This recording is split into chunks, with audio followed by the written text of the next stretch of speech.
All right. Well, thanks very much for joining us today. We're going to be talking about migration, especially not just systems migration, but also user migration and user adoption, user engagement, user just having users actually use the stuff that we put out there. So looking forward to the conversation. I got Ben here with me. Ben, you want to introduce yourself? Sure. Hi, everybody. My name is Benjamin Niaulin. I'm from Montreal. I work at a company called ShareGate, and of course, we're an ISV. I say, of course, I feel like we've been here for a long time, but not necessarily. No, we do migrations for the most part, but we do governance as well, management. But the reason why we're here today is because I've been working officially 9 years at ShareGate as of last week or this week, I Wow. think. Yeah, it's been a while. So I've seen quite a bit of stuff around migrations over the years. Yes, I'm sure you have. And oh my God, ShareGate has had quite a ride. There's so much data Yeah. you guys have about what people are doing right, what they're doing wrong, what they're doing in a hurry, stuff like that. So definitely looking forward to talking about all that stuff. My name is Asif Rehmani. I'm the CEO at VisualSP. And while Ben and ShareGate focus a lot, of course, on systems migration, getting the content, we usually focus on the user side of the story. How do we get the users there successfully and having them actually use all the stuff that we're investing in, right? That's a huge part of the story. Pretty big part. So very much looking forward to this conversation. Let's jump right into it. Yeah. Yep. One of the first things that I wanted to ask you about, Ben, over here is as people are migrating, and obviously they're always migrating, even if it's tenant to tenant and sometimes on-prem to online and whatever within SharePoint or other places, what should be their top priorities when planning for migration? Yeah, this always a good question because the key part in your question is should. Should. And we can talk about the data and what we're seeing. And I'm not saying like I don't want to put anybody on the spot and saying like you're doing it bad. It's not about that because I know the reality. We're a company ourselves, and when it comes time to do certain things, we're like, okay, well, let's just do it. And Yep. I totally understand. But ideally, we're really thinking about what about the people productivity, their work, right? If you're migrating. And I have this slide in my sessions often, and I love it because it has two lines. It really has the IT, and I see a line with SharePoint 2007, 2010, and just there's a new version of SharePoint. So Yeah. I upgrade the version of SharePoint, never even thinking that hey, maybe I need another software. And of course, I would like everyone. I work in the Microsoft space. I'd like you to stay on SharePoint, but ideally you're looking at what are your business needs, what is the customer needs, your users, and then instead I have the second line. I have users going all over the place, right? Going to Box, Trello, whatever they could get their hands on. So ideally think about people, think about the work that needs to happen, and then see what your migration should be in order to make that happen, right? Yeah. That's what it should be. What do you think? I'll throw some into as well. I mean, I've been involved since SharePoint 2001, and I remember that when you used to do migration from 2000, well, there was no real good migration path from 2001 2003, so you just threw everything away, started At over, least. which people still do that many times. But when people did that and they went, it was almost like going through the motions and saying, okay, well, we need to do it because Microsoft has put it out, and we Changed just have version. to do it, just for the sake of change. And no one really understood the analytics. Customers didn't understand it. Microsoft didn't understand it. And I Yeah. believe all that stuff changed a lot when BPOS was formed and eventually Microsoft 365 was formed because now Microsoft became the tenant and saying, holy crap, we're looking at the usage is like really down there for some of these things that we thought that was Yeah. great. So now we got to get really serious about it. And I think that's when we 100%. started seeing so much focus on user adoption, user engagement, understanding what do people want? What do they care about? Not what do we care about as vendors, what do people care about? And I'm And so how do they glad work? you're doing that. Yeah.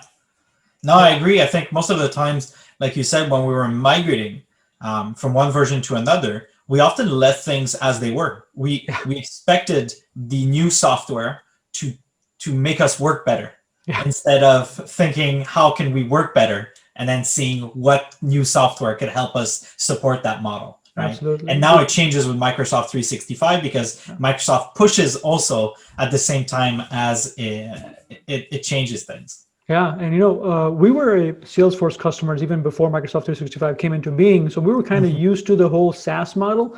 But Yep. folks who were not used to it as much, they're like, "Whoa, you're gonna change things around on a regular basis? Like, hang on a second." And that Pretty still is a much. mindset, but that's the reality, and that's gonna stay. That's how it So works. let me ask you another one over here.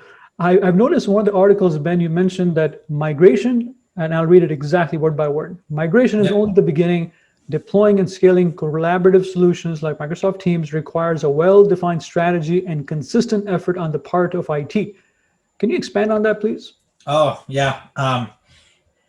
And I separate it into three categories because after so many, in the first years especially, and it's really because of our telemetry actually that we could see that, but people would tell me, yeah, we're on Microsoft 3 or Office 365 back then, but they're in Office 365. And I'm like, okay. And I start talking to them and I realized that, yeah, they're technically on Office 365, but they're just like they were before. So I would call that the shifting from on-premises to online. And then you got to move from online to the modern workplace or whatever this year's buzzword will be, but to switch from online to changing how you work. So there's actually another migration that we see all the time. Ideally, you can think about it before, and as you go, you land, and we can discuss that as well. But what I meant is moving to Office 365 is just the first part, just like moving to your new house and having all your boxes set up. It's just the first part. Now you got to figure out how are you going to reorganize everything you read to my mind. be your new I was home. thinking the exact same scenario. Oh my God. That's exactly what I was thinking. Oh, really? I was thinking about boxes. I was thinking about houses. I'm like, oh my God, you said it. Oh, there you go. Great minds. No, but seriously, this is what we see is that the people migrate, and it's fine. Again, nothing to say it's bad or it's good. It's just the way that often we see it. And so after, to be able to switch, because you moved everything, and there's already a big change for users because now things look different. There's modern SharePoint, maybe. Maybe there's recommendations for no more subsites carrying everybody and how we should. And then at the same time, you're trying to shift how you work to this whole new model. It's a lot of effort, consistent effort all the time. So I'll take that analogy to the next step over here. Because, oh my God, this is so ridiculous that I was saying about the exact same thing when you were saying that. I was thinking about, here's a house. I moved my boxes from this house to that house, but I don't unpack it. I just leave it. I have moved. Right? So I took all this stuff and I moved it here. Now expand on this analogy a little bit further. I moved the boxes and I also moved my family. So my wife and kids, everybody's there. Now my wife understands, I understand why we moved. We're the admins. But the kids, they're confused, like, why do we just do this right now? What are we doing here, right? And they don't like it. Kids don't like change. And I know, I can know for a fact, I got 3 of them, right? So now the kids are here in the new house and they're like, okay, I'm looking around and what's in it for me? And you think about this as employees, same thing over there. You don't explain to them and you just take them from place to place. And they're like, okay, why am I doing this? What am I doing? Why am I here? And you got there's a couple of things that may change too, right? Because before, your 3 kids might have been sharing the same room, but now you got to rethink. Yeah, maybe now there's 3 rooms. Maybe now we split who's going in the basement and why. and so we could go this very far, but you get the idea of having moved to the new location is about the first part. But yeah, I think I'm going on too much on this, but there's definitely a 2-piece migration, and you need to think about, have you shifted to online? And then what are you going to do next to shift into this new way of work? Whatever you want to take from that, but how do you shift to that? Absolutely, absolutely. And sometimes it does happen, as you mentioned before, that, as part of the first answer, that's the should and the must sometimes are different. Like, oh, well, we must move. So our lease has expired on the other house, and we have to get out. And that's what happens many times from SharePoint to SharePoint or SharePoint to SharePoint Online. So in the last year, it was distributed work, right? Make it work remotely now. Yeah.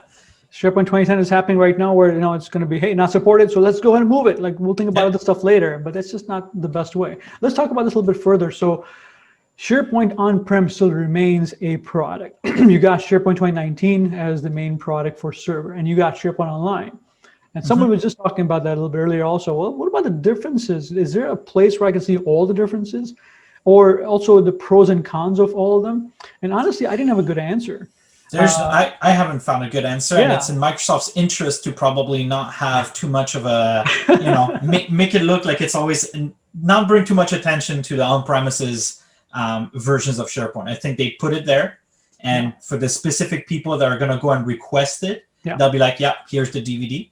But I don't think we should expect them to have, excessive communication and how is this comparable. They're not trying to have it be known. And I'm seeing it, we talked about my telemetry a little bit. When I look at migration in the last year and the prior year as where the destination is, which version of SharePoint. I don't know, do you want me to bring it up? Yeah, let's bring it up. Let's bring it up. Let me change screen here, press on share, make sure I got the right one. Now, mind you, this is, it's coming, share. Yeah. There, you should see my little on-premises. Okay, so this is ShareGate live telemetry. So don't I try to hide as much as I could. I hide the numbers on the left, but this is true numbers, right? And what you're seeing here, when you see the little dotted lines, it's the same as the filled line, but the year prior. So in this case, I'm kind of showing you in purple the migrations to on-premises by destination version. So I'm showing you how many of our users migrated, total users, right? How many of them migrated to 2013 this year? And forget this part, we had a little bug in our product. So for 2 months, we had some issues with telemetry. So let's start here and let's kind of see. And the year before, we actually had more people going towards SharePoint 2013. But if we look at 2016, also going down from the year before. And 2019 is higher than the year before, but still much lower than people going to 2013. So as we're speaking right now, January 2021, there's more people migrating towards. And just for you to be clear, a migration means the source is different than the destination. I'm excluding people moving things around within their environment. I'm talking about real migrations. Source destination is not the same farm. And so, or source. Same source. So in this case, I'm telling you that in 2021, there's still like almost double the amount of people going to 2013 than there are people going to 2019. That's mind-boggling. Yeah, I didn't expect that. I didn't expect this. Doesn't seem logical, but that's the fact. That's how it is. And we have thousands of people live in our application every month. Yeah. This is a lot of numbers nonetheless. Absolutely. Yeah, and that's the thing that many times you hear things from Microsoft about here's the coolest stuff that's not even out there. It's going to be out sometime in the future. Yeah. But then you talk to your real customers and they're in a very different world altogether. Like, I don't really care about that stuff yet. Yes, that's going to be maybe 10 years from now for us. For Microsoft, it's a reality now, but for us, maybe 10 years from now. And you got to. Yeah, I would tell you. Yeah. Sorry, I was going to say that, we're assuming also that if people are migrating towards on-premises, they're not also going to Office 365. And this is something I dived into because I was kind of curious when I was seeing, the 2019 is rising though. People are more, I think, especially for that next bid, which is a lot more people are looking into a hybrid model. I think 80 to 90% of the investment is in Microsoft 365 because what I showed you, it's the quantity of users. Sure. It's not necessarily how much they're migrating. So if one person comes and does one move of files into my SharePoint 2013, it counts as +1 for my graphs. Gotcha. So it could be people are migrating a whole lot more in 2019, but more people are migrating a couple of, I don't know. I could know, but I don't have that graph on hand. It's more about I can tell you that about 20% of our customers, they're migrating to both on-premises and Office 365, telling me that they do have both environment. Absolutely, absolutely. And you think about it as to what is the mindset of folks who are staying or migrating to on-prem.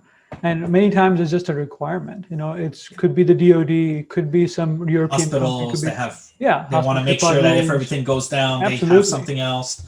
So absolutely, I think from what we're seeing is that they have a high investment in Microsoft Cloud with Microsoft 365 to work differently, like we talked about, like embrace new ways of work. Which is interesting. I think recent Gartner analysts said, really from surveys, that about close to 70% of people on Office 365 now are saying that they're there for new ways of working. Whereas before, even last year, the number was a lot lower for that. Instead, what people answering was, we're working like we were before.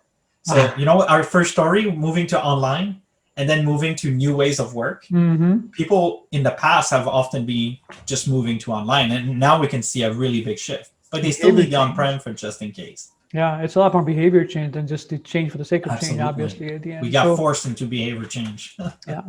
This question I was going to ask later, but let's just bring it up right now, that is SharePoint on-prem ever going to go away?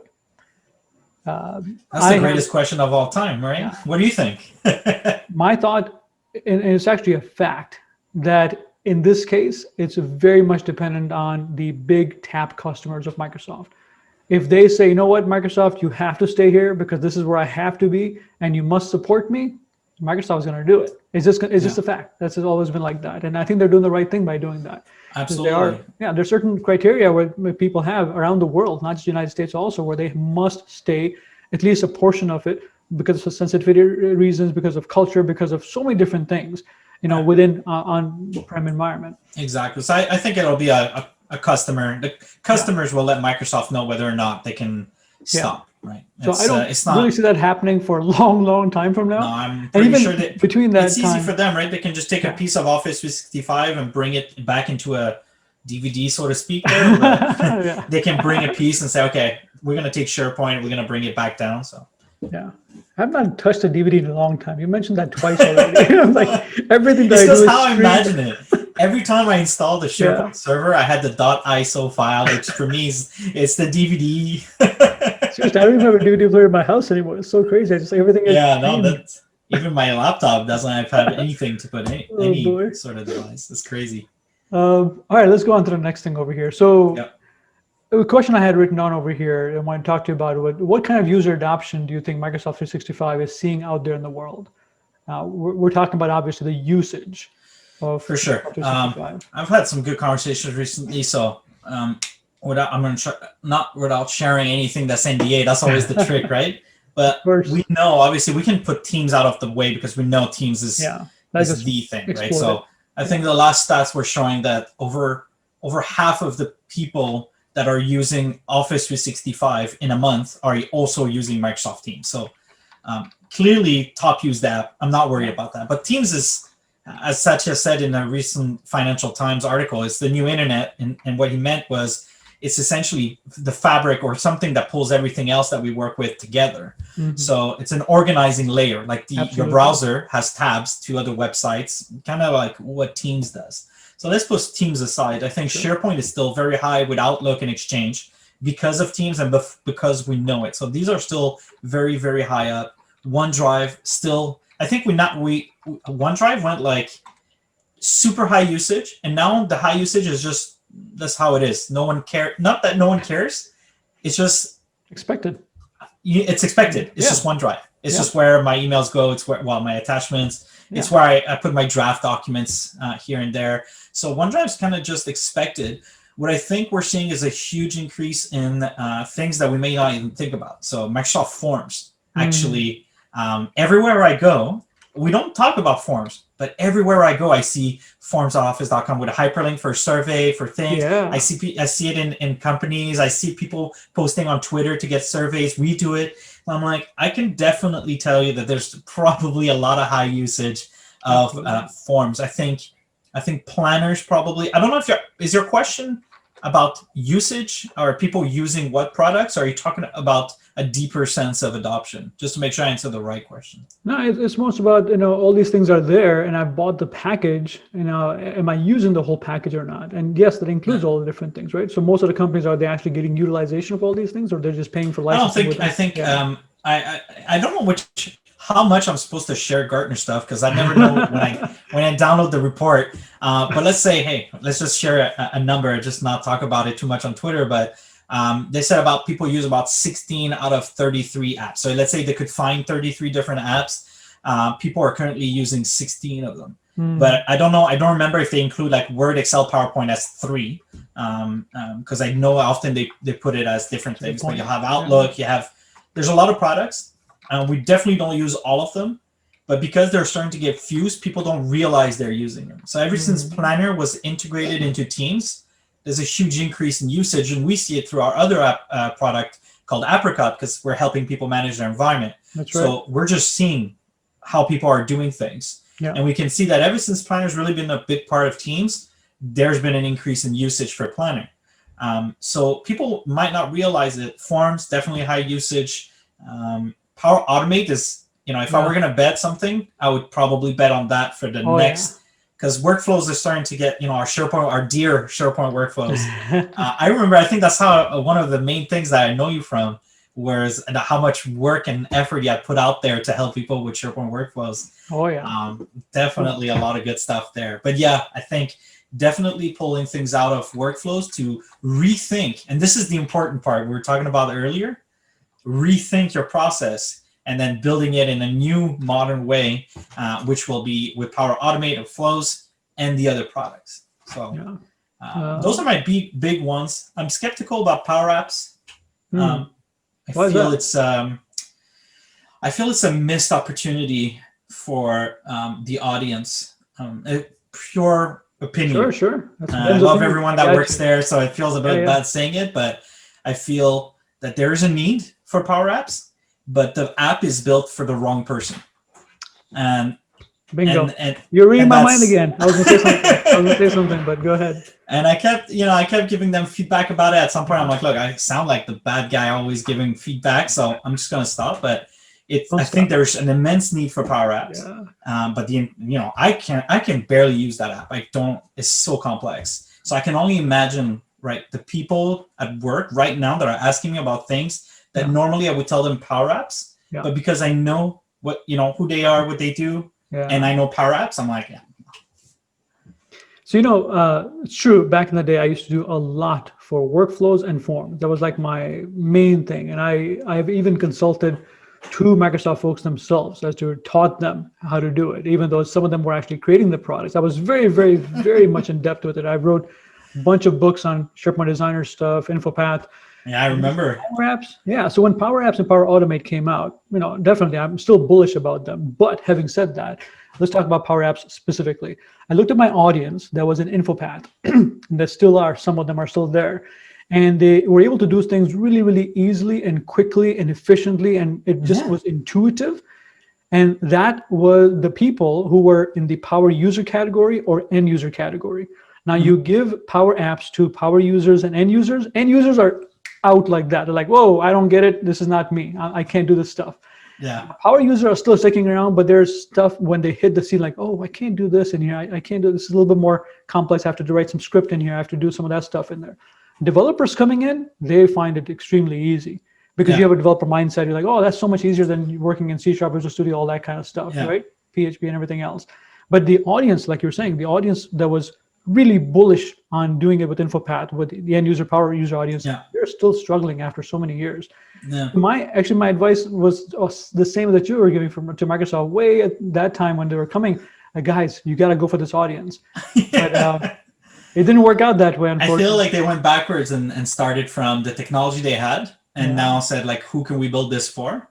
And it's too bad because now it's like, oh, well, maybe you can customize a SharePoint list, but that's not, the form, the new item form. Like, a lot more. It's not exactly what they want, and it's too bad because I feel like there's a huge, huge opportunity still out there. Yeah. If they just built it. Oh, well. So, who's capitalizing on the opportunity right now? The ISVs that are capitalizing on the opportunity, who they're saying, listen, InfoPath, Intuitive, you have it, but it's not supported anymore. So you got to go somewhere. You go to Power Apps or you come to us. And they're actually getting a lot of customers from that. Yep. So kudos for them to jumping on it. I just wish Microsoft did a little bit better job on it as well. But hey, that's just an opinion of a couple of us, right? It is what it is. Exactly. So you named a lot of good applications, which I completely believe in. In our own company at VisualSP, we use all of them with Teams, Planner, OneDrive, Stream, Yammer, SharePoint Exchange, Word, Excel, PowerPoint, Power Apps, everything. Yeah. One thing we don't use, and I'll just throw this out there also and see what your reaction is Sway. Oh, I forgot that was gonna. That needs to go if it's still there. There are certain people that I've met who love Sway. Really? I remember, not like this many. At conferences also, I used to ask in my section, like, how many people are using Sway? And I get nobody or like one person after 5 or 6 sessions that I don't even know it exists. I expect it's going to get sunset at some point. It's possible. Or maybe some kind of a migration where PowerPoint and Sway kind of merge. That would be pretty awesome also. Perhaps. It depends what value because that's, in product, it's always about how much money is this going to cost me? What am I going to get? And if nobody's really using it, it's not worth money of integration because it costs quite a bit. Oh yeah. But no, I would expect it to be sunset. And usually one thing that tells me what works and what doesn't work is migrations. Because do you know how many people ask us for like, can you please support this? Can you please support this? Can you please support this? You know what we've never heard? Sway. Support Sway. And it's not, again, it's not mean, because I know maybe somebody who's watching us right now is thinking, well, I'm using Sway and I love Sway. And that's fine. It's fair. I'm just saying we do not get requests. We request to migrate planners. We get requests to migrate Yammer. All these other things that people want, but Sway, I forgot about that product. It's a cool product, but it doesn't have that 9 times effect of what I have currently. It's 9 times better, and that's usually what you need according to research to make a change. And I've not found a change either. I was in it in the beginning. I'm like, okay, let's check it out. Got into it, did a few. I'm like, did a few sways. Everybody did a few sways. Yeah, I swayed it a little bit in the beginning, but then I went back to our PowerPoints. Couldn't get it completely swayed afterwards. I'm like, okay, PowerPoint is good. And PowerPoint, they've been doing a lot of cool stuff also with the design ideas and everything else. Really good presenters. As presenters, so much easier. Let's click a button, design ideas, boom. It's so cool. I know. All right, let's move on to the next thing over here. This is really cool. Yes. Now, migration itself is very hard. That's just a fact. As companies start out fresh with fresh infrastructures and fresh architectures, what advice would you have for them so the next time around they don't make the same mistakes and it's easier migration? So I want to make sure I understand. People that have fresh architecture, do you mean that people that are already on Office 365 or? Well, let me repeat on that. So many times I hear this thing that we're going to start fresh. I mean, usually what that means is we're going to take our documents, we're going to take some very, very important pages, and we're just going to dump everything or leave everything behind, and that's it. But unfortunately, the same kind of stuff happens again and again. Yeah. Everybody's like, we're going to do it better next time. But that next time doesn't come. It's just the same story again. Would you have any advice for folks to have an easier migration the next time around? Even if it's tenant to tenant migration, where we're going from this tenant to that tenant, or on-prem to online, or whatever. That's a really good question. Yeah. That's a really good question. I don't think I've ever really thought about it, because it's hard to say. I think obviously one of the main ones is, and it's counterintuitive, is to stay away from custom investments. But it depends which ones, and that's the problem. That's the thing. Depends. You know what I mean? Yeah. And so I'm kind of like, no, you kind of do need to have some customizations. And if you use the SharePoint framework and you give, I guess, follow Microsoft's guidance as much as possible, especially now that you're Microsoft 365 and you're likely going to stay there or do a tenant to tenant, is to follow the guidance that they have for how to use their products. And they've documented that. But that's a really good question. Yeah, it is kind of goes into, like we were talking about before, about the biggest migration failures and any kind of mistakes that you've already made that you don't want to make again, right? Yeah. Customization is definitely a big part of it. Having said that, workflows too, we see. Yeah, that's not so many things like that where it feels like it's a requirement. We have to do it. My boss is saying that I have to do it, and then you do it, and then 2-3 years down the line, like, well, now how do I take this over? And there's no clear migration path, so you gotta start over again. Some of these things are necessary evil. You just have to do it. What can you avoid, I guess, is the main thing. Is there anything that, okay, well, here's my choice, and I can avoid, making the wrong choices to give me at least the best option the next time around, where to be able to do an easier migration? You know what? My brain is stuck on one thing that I don't think is the answer, but I'm having a hard time stepping away from it. So I'm just going to say it out loud. But again, I don't think it fits into your question. That's right. But I've got so many people that did like top-down structures. So we have to have a site under a site under a site under a site. And now that they need to go to the next one, they can't use teams, they can't use groups. They're kind of stuck with the structure that they decided was the one to go. So I don't know. I'm having a stuck one on that. I think it always comes down to listen to people, but look at the guidance of the technology at the same time. Actually, this is a really good answer. I was talking to Sue Hanley about this before also, and she says the same thing. I agree that, the whole sub-site structure, back in the day, we thought this was the best way to do it. I remember one of the biggest insurance companies, I don't want to name exactly which one, but back in 2003 even, they saw this thing coming like, we don't want to use sub-site, we're just going to use top sites, we're going to have some structures, so it's easier. And every time they migrated, it's always been easier for them. Yeah. Because then otherwise, the less you go down, Yes. You The got those easier. dependencies, and you don't want you want the architecture to be where there's a parent and child and hub sites and stuff that can make that happen. You could create a fake structure. You got it. Yeah. It has to be modular enough where I could take it apart if I need to and then Yeah. restructure. I shouldn't be stuck. No, that makes me think of development. So the way we develop software, as developers go, is the best way to do it for them is really to make everything modular. Yes. So that in the future, if anything changes, if the product managers decide we're going somewhere else, You got it. they got the pieces that they can reorganize and restructure. So I guess you're right. The biggest takeaway or the best recommendation is try to be as modular as you can with the things that you build for your users, for your customers. Absolutely. Absolutely. That's exactly, I think, the thing that has been proven again and again. And it's not just from migration from a version to version, but it's also migration from I got merged, our companies got merged, or we got acquired or something, and I need to migrate because of that, because of an event that has happened. So that's going to happen. You're going to have two ITs now. What are you going to do? We got an IT structure here. I get two marketing structure. How do you put it together? So if it's all modular in nature, it's just much easier to make those connections. Absolutely. All right, awesome. Let's go on to the next thing over here. What do you think are the biggest pain points that you see customers and people you talk to about that they complain about the most? And this is a little bit more generic in nature. Like the biggest pain points that you still see. Biggest pain points. I mean, I'm going to be the first one is the easiest one is Microsoft throttling. When people are we talking about migrations? Anything actually. Okay. Because if I was going to say migrations, I would say throttling. I was going to say all the problems that people are having when they're trying to migrate and plan everything out because and trying to shift things the right way. I think otherwise the biggest pain points that people have is the it's a weird one because for me it's positive, but I can understand why it could be a negative thing, and that's the speed of change that Microsoft has with their software. So that can be overwhelming if that's not your main focus to take care of productivity. But I say that, and it can make people feel defensive because they're like, no, I'm full-time, I'm doing it all the time, but I've got 3,000, 5,000 users, and it's hard work to make that change management, right? If something changes, and you know that very well, right? Absolutely. Apologies. Right. I'm fine, by the way. The world we live in, you gotta say, it's crazy. But I think a big part is really accompanying users through the changes that the technology bring that impacts their work.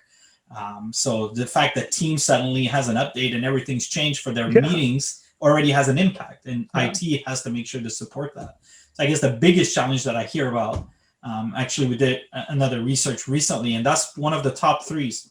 The top three that came was the deployment and adoption of Microsoft Teams. Well, the adoption was a separate one, but number two, and it's getting people to use everything well. And I don't mean Teams, capital T, not the chat app with the video meetings. The new way we're working right now that has everything, right? So capital T Teams with using everything is one of the main challenges, and the speed that the updates are getting from Microsoft is the big challenge. And then everything else is guidance. So I put it through because a lot of the research people said governance tools or management, and ultimately for me that's guiding people to the right usage, and that's adoption again, right? So that I feel the big challenges. But I feel like I should let you talk on this topic a little bit more. Probably no more. The people side of the story obviously is the most important side of the story. We cannot ignore that. We have ignored that in the past for a long, long time, and we paid the price for it. It's like I always think about this analogy of having a huge jumbo jet that you're looking like, oh, look in the sky, there's a beautiful jumbo jet, and you don't know there's nobody inside.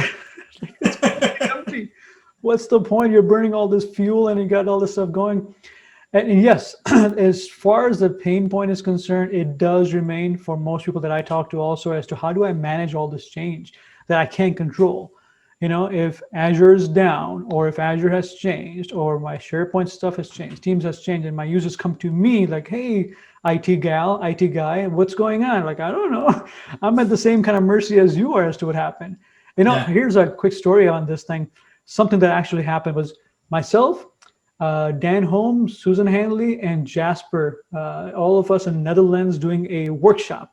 And it was my turn to do a workshop on the next morning. It was like 2-day workshop or something. So at night, late at night, I'm in Netherlands. So this is morning over there, night over here, that kind of stuff, right?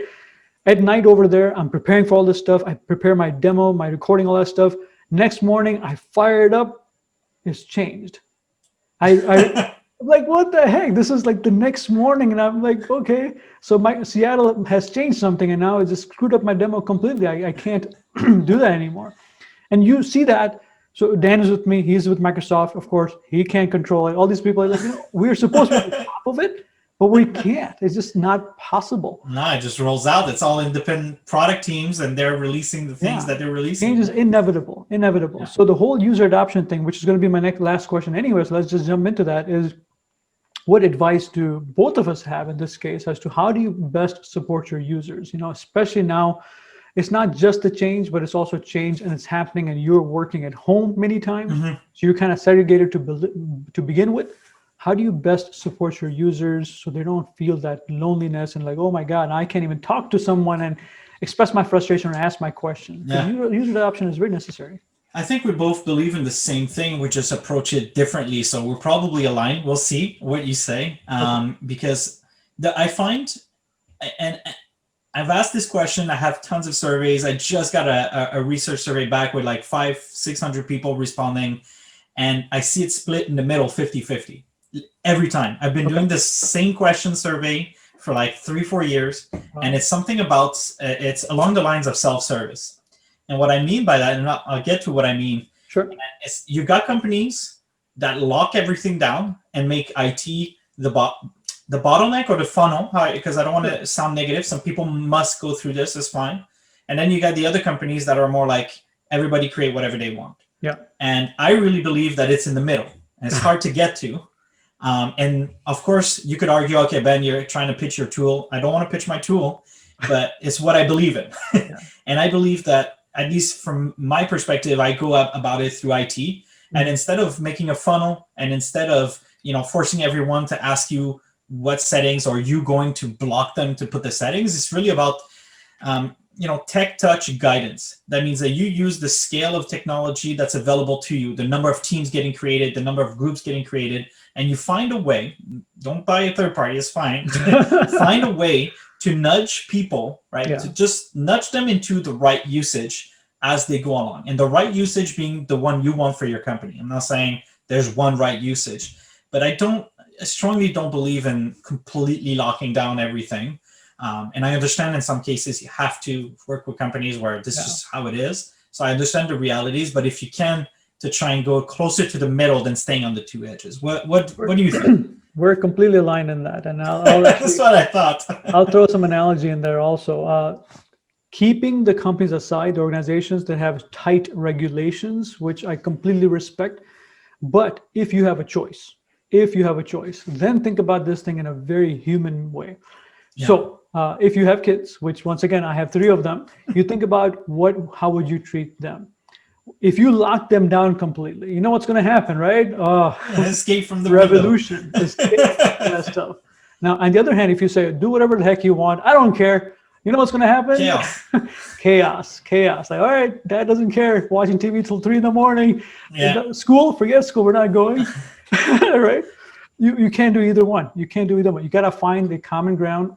But that common ground comes with, first of all, what is the needs of your company culture? In my case, my family culture. What is it? Where are we trying to get to? Within that culture, let's draw some boundaries. But the boundaries should not be like this. It cannot be like, okay, just do this and don't ask questions. The boundaries got to be something like that. There's really cool books which talk about, you know what? You got to think about this as a route you're taking. It doesn't matter, airplane, car, whatever. It's a route. And in that route, you are going to swivel. It's going to happen. It's going to go like that. But you got to have that road or that pathway where you have the wiggle room. And as long as you're in path, going to the right thing, that's okay. Let yourself wiggle a little bit. Let your passengers wiggle a little bit. I agree. It gives them that creative freedom to also express themselves and to get to where it is. So it applies to kids. I think it equally applies really, really well to employees as well, in my humble opinion. I 100% agree. And we're seeing it, again, it's going to sound cheesy, but through our app, again, through Sherry at Apricot, what we really see is the usage of that. So we see as IT administrators, and we have a few thousand people using it. So I'm actually seeing the impact of it. I'm seeing that people that are starting to in our aspect, what we do is there's certain things that the IT can say, this things I want the owners to be able to do themselves and report back to me when they do it, or to make sure it's all good. And we're seeing that those groups will actually use more of the products available because they feel like, okay, nice. I'm in the right guidance, right? So I do believe, and we do see it as a good trend. Yeah, same thing from the user side of things. Us at VisualSP, we see that as well, where you have the creative freedom, or you have to freedom to move around, and you kind of leave it to the users as to, all right, here's a help tools, including VisualSP or something like that. Use it, and then you get a lot of data of people searching for things. You're like, oh, so that's what people's on their mind, and you watch the behavior, and it teaches you so much about what their intent is. Because when you ask them, many times they don't tell you as much as they show you with their behavior. So it's, at the end of the day, it's all about people. It's all about people, and I think we all agree on that. Always. So, awesome conversation, Ben. This is always any always a last pleasure. Words? No, I was gonna say stay school now. Last words. No, I think one of my big takeaways from this call, actually, that I never realized myself, is to the modular approach we were talking about. Forget the words we actually come up with. Just to make sure that you are future-proof. I think that's the word that often is used in the English language. I'm always I'm French first, right? Yep. Otherwise, yeah. No, I think that's my main takeaway, just because I had not thought about it before, and that really is a takeaway for me, to be honest, in this call. Well, thanks so much for being with me and sharing this time together. I think this is awesome. Appreciate it again. Always a pleasure. I'm sure all the folks watching, thanks very much for being with us. Let us know if you have any other questions. And reach out anytime. Yeah, definitely reach out. Ben and I are both pretty accessible on Twitter, LinkedIn, other places. So reach out. Absolutely. Don't be shy. And hopefully this was a good use of your time. So thanks so much. Take care. Cheers.